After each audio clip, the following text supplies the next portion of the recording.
હાલો મિત્રો, તો આપણે આ જો આવી ગયા છે ગ્રાઉન્ડમાં મેચ રમવા માટે ને આજે આપણે રાખેલી છે હાસી મેચ. તો જોઈએ હવે આ ટ્રોફીની મેચ રાખેલી છે. આ છે મુંબઈ ઇન્ડિયન્સની ટીમ ને આ છે આરસીબીની ટીમ.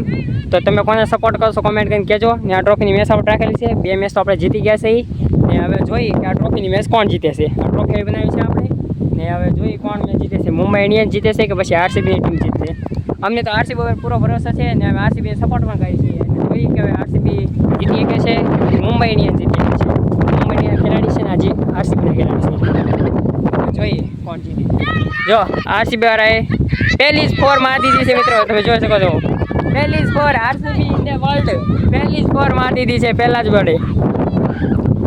ચલો મિત્રો, પૂરા મિની બ્લોગમાં બન્યા રહેજો. જોઈએ લાસ્ટ તક કે કોણ ટ્રોફી જીતીને જાય છે. આ જો ટ્રોફી છે મિત્રો, જોઈએ આજે કોણ ટ્રોફી બનીને જીતે છે. આરસીબી ના યુવરાજ મિત્રો આપણે મુંબઈ ઇન્ડિયન્સને 60 રનનો ટાર્ગેટ આપેલો છે અને એના 30 રન થશે. 1 ઓવર લાસ્ટ બાકી છે, 7મી ઓવર પૂરી થઈ છે અને આ 8મી ઓવર ચાલે છે.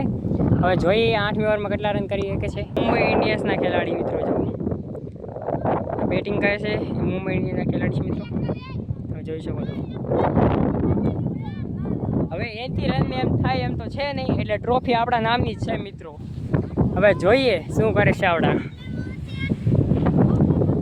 જો આરસીબી વાળા અમે ટ્રોફી જીતી ગયા છે.